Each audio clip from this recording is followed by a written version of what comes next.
Everybody, buddy, with Midland, Texas. I'm going to share a little Facebook deal I did a couple days ago, and it's real short. Talking about the Midland Chief of Police, and I said Stephen Powell, who worked for Empire Private Investigations, told me on the phone that a woman who worked for the Midland Police Department had provided them evidence proving the chief of police was obstructing justice in the crimes and murders at my home, but then he didn't give me the evidence, and I wasn't sure which chief of police. The current one is Seth Herman, but the one when I was ambushed and shot was a guy named Price Robinson. I said, I suspect he was talking about former Chief of Police Price Robinson, who was the chief when somebody tried to murder me inside my home and when the last owner was suspected of being murdered here. The secret police that I was forced to pay to get identified worked for him. Okay. One day I heard him on the police scanner, and this is Robinson, talking to known dirty cop Rosie Rodriguez, and he says, "What I don't know can't hurt me." I suspected he was talking about the police that were under my home on the night somebody under my home cut my phone lines and shot me. That would be officers Davis, Dickie, Chatwell, Angel, and Hale. Okay. And so I had a little video. I had already shared this on TikTok a couple of days ago. And then Elizabeth here, she makes a comment, and that's what this video is really about. It says, "It's interesting to me that you name names and show documentation or evidence, but none of these people have sued you for libel.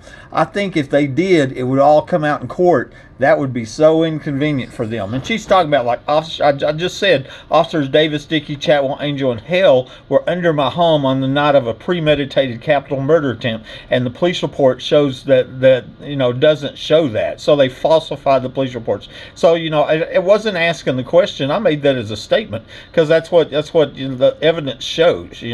And so anyway, I replied back and I said, "Good observation, Elizabeth." I said, "I try to be careful to not make accusations unless I have the proof backing it up.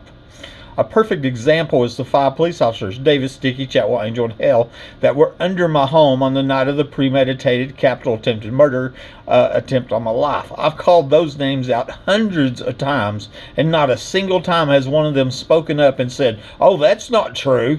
Human nature says that if a person is falsely accused, then they're going to adamantly deny it. But they know, and I know, they were under my home, just like the evidence shows. It's not my word against their word. This is blatant lawlessness in a capital crimes case." Okay, and I'm sure they never planned on anybody figuring out that they were under my home. So I mean, that just gives them the opportunity to steal, kill, murder, whatever they want, and get away with it, basically. But then it gets figured out they were under my home, and basically this is the police report from the night of the murder attempt, illegally withheld for 7 years. It had been subpoenaed, and they just snuffed their nose at the court order and didn't want to turn it over because it was incriminated the police. And basically, I broke it down, I parsed it out, and I was showing.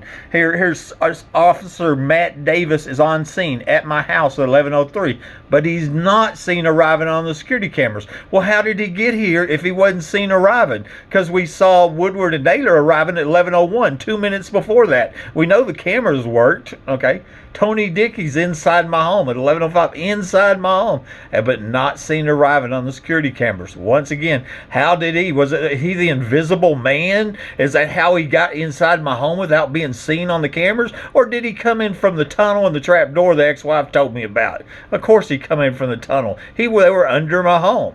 Greg Chatwell, Kenny Angel, Dylan Hale, they're all time stamped here being at my home or on the scene and not seen arriving on the security cameras. That's the proof. That was my proof, was the security cameras and the police report. That's why they illegally withheld the police report. Okay, this is it at the bottom. It's showing right straight from the police report.